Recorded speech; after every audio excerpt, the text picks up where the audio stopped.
今天我们来做花生油炸糖，所需材料有35克黄油、150克棉花糖、80克奶粉、170克的去皮花生。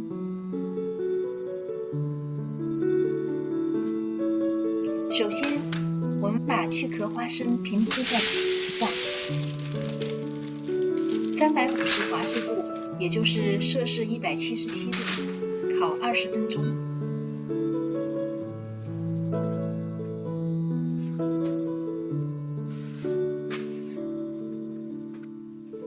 花生烤好后，去掉红皮，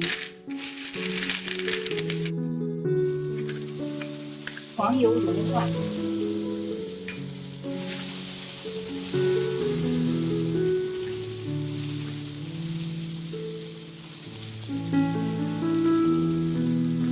放入棉花糖，全程都是小火。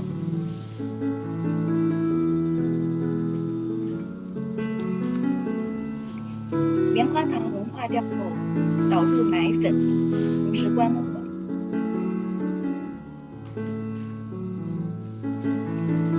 奶粉和棉花糖充分搅拌均匀。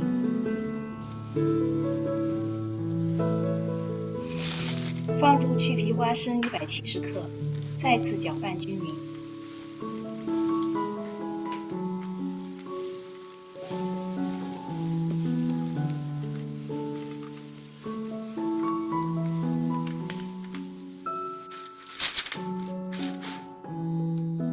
取出压模，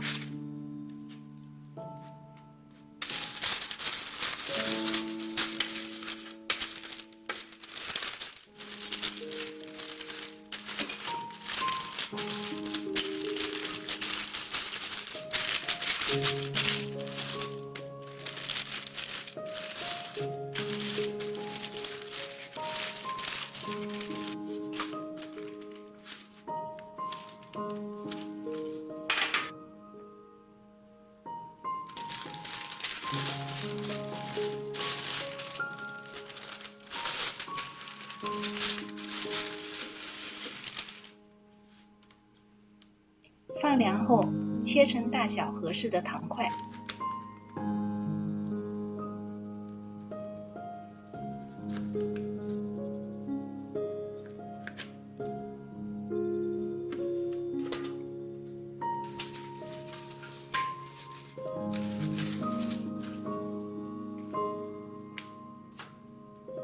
自己做的牛轧糖比商店买的要好吃100倍，做法也很简单，不妨试试吧。